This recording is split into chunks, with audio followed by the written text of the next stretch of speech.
Bi pa jaz v bistvu vprašal vaju, če sta gledala ta dokumentarc na Netflixu, ki je zdaj ful ljudi ga šera, pa mislim, da je number one na slovenskem Netflixu že en teden. Social Dilemma je naslov. A ste gledala? Yep. Jaz sem začel gledati, sam pa sem neki na Facebook začel. Ja. Sem šel na... Lepa. To je zdaj joke. Ne, res druga. Ne, po sem pogledal, pa Ni joke, sem okay. rekel, da itak to vse že vem. Mislim, a veš, kaj se zdi me najbolj šokantno? Da, mislim, ne vem, kje jaz živim, ali pa kje masa ljudi živi, da se jim tak dokumentat še vedno zdi šokanten.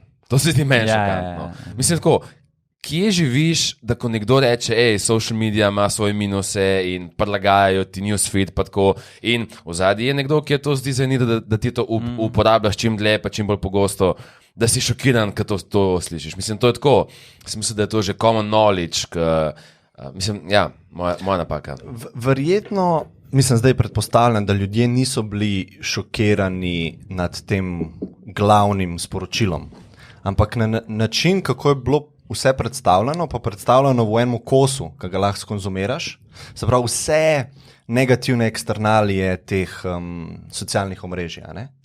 Da je to bilo ljudem, veš, ki so dobili v packageu, to jim je bilo dobro. Ko vsak je šeril, je rekel, to ni zame nekaj novega, ampak ful dobro so predstavili in šeram, vsi si to pogledajte. Sej že to je ful zanimivo, če se navežemo na vsebino dokumentacija že zdaj. Jaz nisem videl niti enega to šerati. Aha. Ja, sem kar videl. Jaz sem nisem niti enega videl, da bi to šeral. Ja, moraš kdaj na Facebook? Ne, sej, mislim... Mene v bistvu najbolj zanima, kakšen je to res imel efekt na ljudi. A veš, a so zdaj tako so to pogledali, pa so bili tako malo, ojoj, se to že zavedam. And back to normal. Ja, tako. Ne, pa wow, mislim, to je pa res katastrofa, kaj se dogaja. Dej si to poglej. In to je to. In naslednji dan je vse enako. Je ful zanimiv, ker jaz sem bil povabljen, da bi bil speaker na eni konferenci, ki ne bi bila aprila.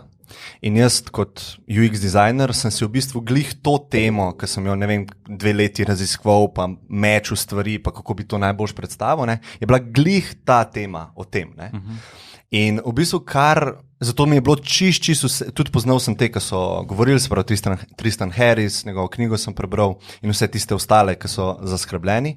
Pa mi je v bistvu manjkalo v dokumentarcu na koncu, kaj zdaj narediti. Ja, a veš, ful je bilo tako, izpostavimo problem, pa ni bilo tako, kaj lahko posameznik naredi. A veš, nek action plan, ne? In, vse tega je zdaj itak ful v svetu, ker imaš ti neke alarmiste, ki predstavijo neko plat, kako je vse slabo in kako smo dneve pred koncem sveta in na koncu se to zmeri konča s tem, da noben ne predlaga konkretne boljše rešitve, razen, kar mi je bilo pa všeč, da si naj folk izklopi notifikatione.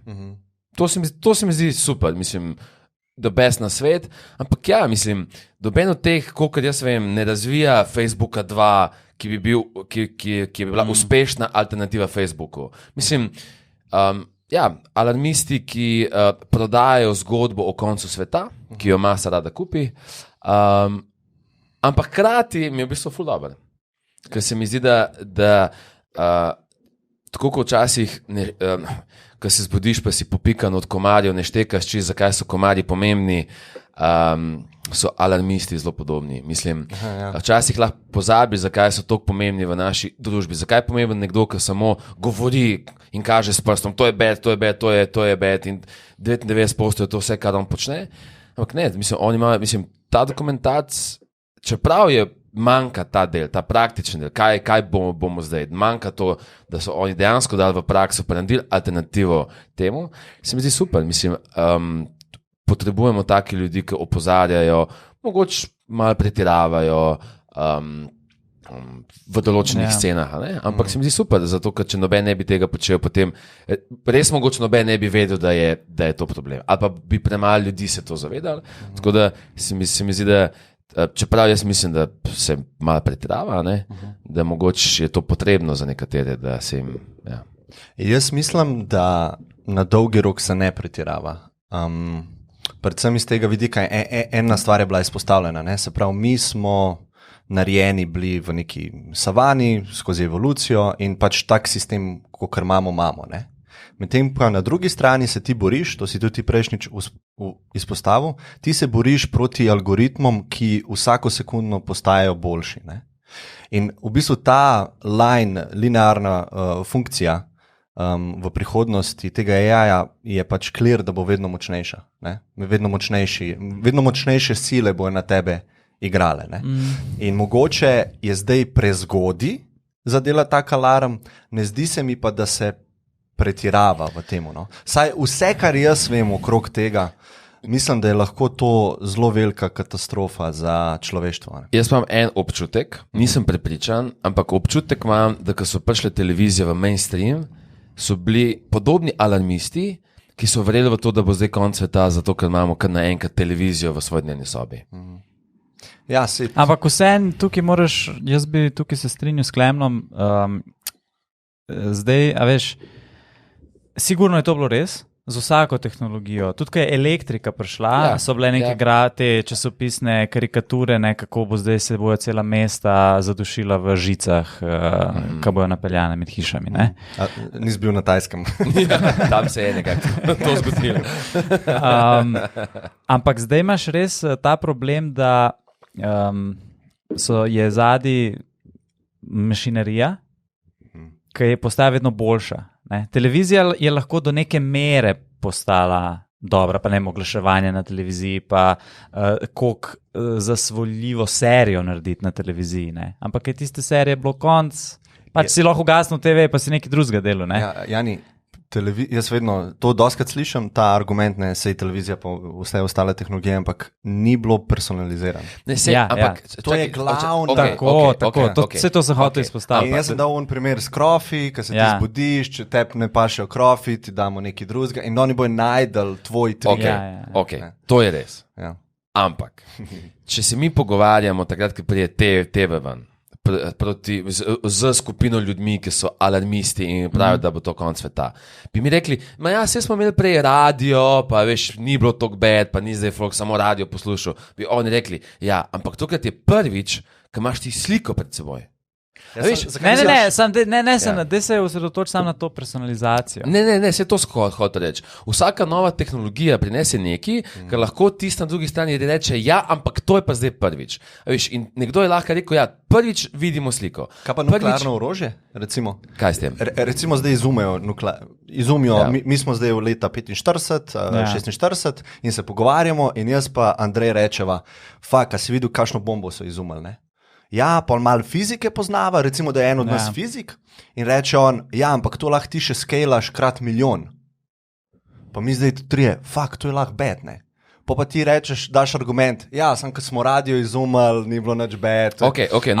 Nekdo je takrat je alarm povzročil in pač nismo se ubili. No in alarmisti bi takrat rekli, zdaj, ko imamo to tehnologijo, bo jutri konec sveta. Ne. Alarmisti rečejo, ne da bo, oni ne povedujejo prihodnosti, oni samo rečejo, it could go bad.